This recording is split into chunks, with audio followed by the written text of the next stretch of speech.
But loyalty is not transferable.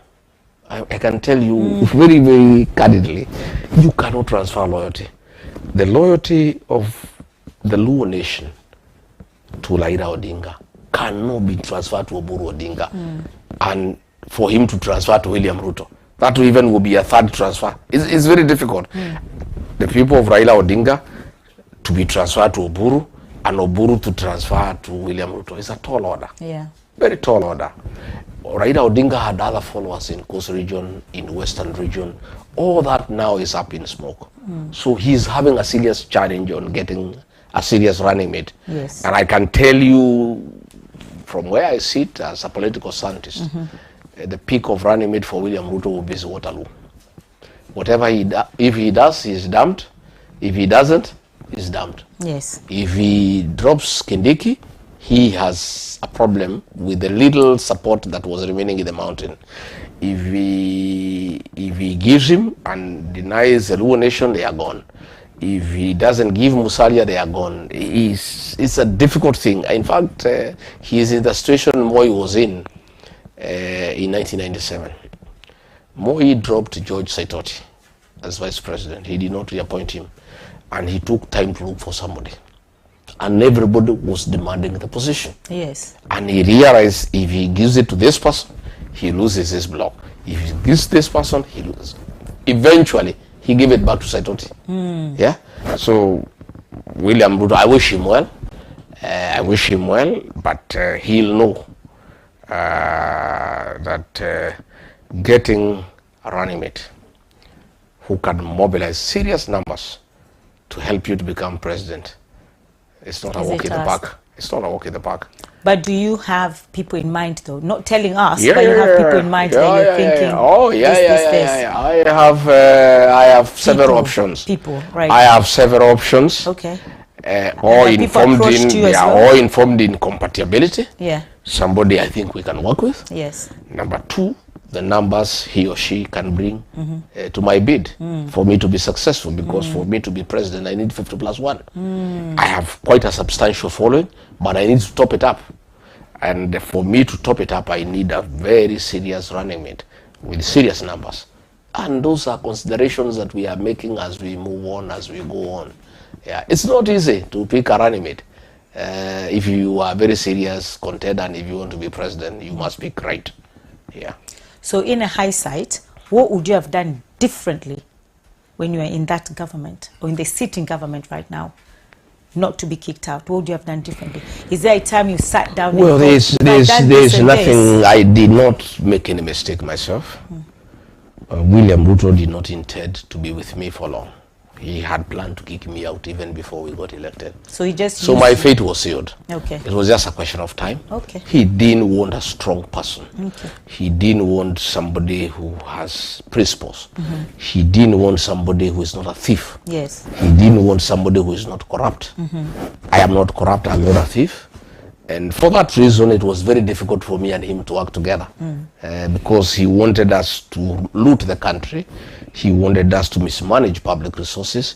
He wanted us to enrich ourselves from public resources, and I was not comfortable. Yes. So there is nothing I would have done differently for me to survive. Yes. The only thing, probably in hindsight, had I made a coalition agreement with William Ruto with my own political party, we'll still be together. And probably this country will be doing well because I'll be telling him no.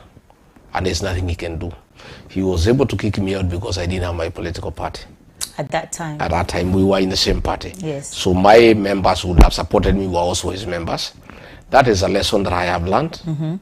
I will never repeat that mistake. Yes. My base where I come from, we shall never repeat that mistake. We have made a decision. Yes. Not just for this election, but for posterity. Yes. This is a story we'll be telling our children and their children and their children. Yes. That for you to be well cushioned politically in any coalition, you must go to coalition with your political party.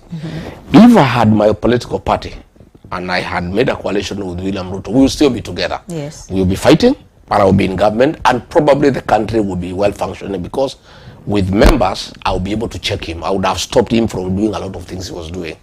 He compromised Raila Odinga to be able to do things without any question. Then I started the questioning from inside. So he kicked me out to do all the things he wanted to do without a question. So if I had a political party, I had my own members of parliament and senate, he would not have been able to kick me out. And the country actually will be more stable and things will not be as bad as they are, because I will be providing oversight from within government. And that is actually what the framers of the 2010 Constitution envisaged. A strong deputy president elected by the people to check the president from inside, from within government. And you see what has happened now is that he removed an elected deputy president who can ask questions, who can start farm and put an employee, his own employee whom he has picked. He is not elected by anybody. Yeah. So he will do what he tells him, because in any case he's one who has given him the job. Yeah, that is why it's against the 2010 Constitution. The framers had intended a deputy president to be elected by the people, so that in case the president became wrong, in case the president became excessive, a reasonable deputy elected by the people would have some leverage, some local standard to say, no, we can't go this direction. That's what I had started doing when I was within government. And then he couldn't agree that I apply some oversight role from within government. There are so many questions here, but somebody is just also concerned. A lot of people here, like you rightfully said, are on your side, but they say President Ruto didn't see this coming. He didn't see you having a party. Just thought kicking you out, you're going to the village to be a farmer. Oh yes. In fact, there are some young boys around him who gives him advice. I had told him to be sitting with elders, because elders, by virtue of age, experience, exposure, know quite a bit. And elders in any society are useful, because they'll give you wise counsel. And most of these elders are rich people. They are people who have seen it all, and they are not sycophantic. And therefore they can give very good advice. The President Mwai Kibaki was very successful because he had a few elders whom he trusted. The late Jenga Karube, the late John Michuki, Francis Mudaura, Joe Wajui. People who are wealthy, people who want nothing from him. They just want the country to succeed. And they will tell him as it is, as what people are saying. So I did ask President William Ruto, please, I can see some young boys around you, little boys. Some are not even married, they don't even have a family. They are the ones who advise him. And I could see the country is headed in the wrong direction. And we started losing support. We had come in with a lot of support. There was euphoria when we were elected. Everybody was for William Ruto and Rigiji. And then I told him we are losing support. One, of a taxation. Yes. Programs that are like the housing program, people don't want it. People are saying it's not the work of government to build houses. The work of government is to provide services, roads, water, electricity, sewage, security, and a good environment to do business. But housing is a personal choice. Leave it to the private sector. Mwai Kibaki never did housing program, but he did a lot of housing indirectly. He opened up the bypasses, put tarmac, electricity, water, and the houses came up on their own. Yes. You let the private sector thrive on its own. So I started telling William Ruto, I am talking to the people and we are losing it. My brother, please, let's not force things on the people of Kenya. He said, no, you don't know, you don't have to do what is right, what is popular, you do what is right. I said, I agree with you, you do what is right. But if the majority of the people who gave us this job decides it's not right, you cannot insist it is right. If they are saying it's not right, the people, you are employers, because the people will give you the job. If they are saying what you are saying is right, they are telling you no, we don't want it. So I had asked him, let's get some elders, let's get professionals, let's talk to people, let's listen to the people of Kenya. He could hear none of it. So these same boys are the ones who told him, if you remove this guy, within 2 weeks, he'll be forgotten. He'll go back to Amunyoro. He'll be crestfallen. Yes. He'll be traumatized. Depressed. He'll be depressed. Because they took this guy, nobody, out. Without security, without choppers, without cars, without a salary, without anything. This guy, 2 weeks, he'll be forgotten. Just give the job to another fellow from the mountain. And the mountain people are not interested in people. They are interested in positions. He is only popular because of the position that he has. And he was persuaded. So they got rid of me. But, you know... well, somebody said... So what has happened today? Yeah, somebody saying the impeachment was unlawful, but we're not going to talk about that. So now that you have a party, we've seen hands exchanging. This is a history repeating itself in regards of handshake, handshake, handshake. We've seen it so many times with government. So now that you have your own party, for peace sake and unity sake in Kenya, right, for us to have one Kenya and one government, are you willing, if President Ruto was to call you today, are you willing to sit down and have a dialogue of handshake and peace for the country? No, that handshake nonsense is responsible for the erosion of our democracy. Good democracy needs government and opposition. Yes. Because absolute power corrupts. Power corrupts. Absolute power corrupts absolutely. The hole we are in as a country is because the president has gone wrong. He's become a dictator. And because there's nobody to ask him any question. We don't have a strong... Yeah, because there's no opposition. Yeah. The National Assembly we have today at the Moses Wetangula is worse than the National Assembly we had during the one-party era. Yes. And the single party at the Kanu. We had a very bad parliament.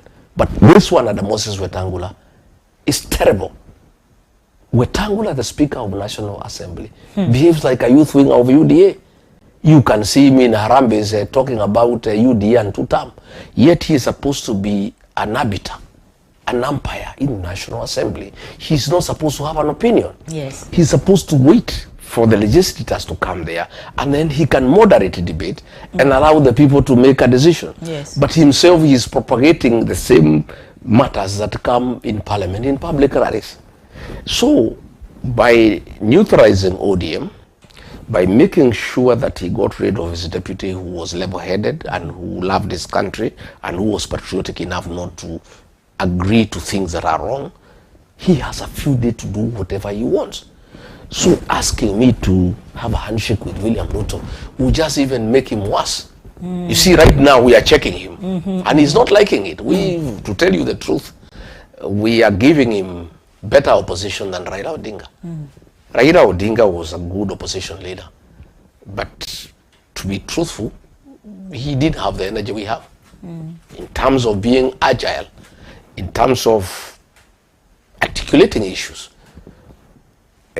we have a more serious opposition than we had during the time of Raila Odinga, which is good for the country. So today, if I agree to have a handshake with William Ruto, I will just be giving him a blank check to continue with the excesses, abductions, extrajudicial killing, sale of public assets, theft of public funds, you know, destruction of institutional governance. You know, Parliament is no longer an independent institution. It has been captured. The Senate has been captured. The governors cannot speak. Nobody can speak. So we are the only remaining voice. So we will be very unfair to the people of Kenya. I don't think the people of Kenya would ever forgive me. If today I went and shook hands with William Ruto in exchange either of money or positions or privilege. Because it can never maybe I can go and say, oh, we'll give you security, or we'll give you cars, or we'll give you some money, or we'll give you 3 ministers and all that nonsense. I'm not interested. We have a job to do. We have to keep him in check, so that this country can stand. And we have even a bigger duty, a more serious responsibility to work very hard to have change of government next year through constitutional means, as we don't want to remove William Ruto unconstitutionally. You know, I heard Mukomen saying that I'm inciting people by saying they need to deal with traitors. For the record, Mukomen must know anybody who betrays voters is a traitor. By default. A traitor is a traitor, and traitors must be called out. And I am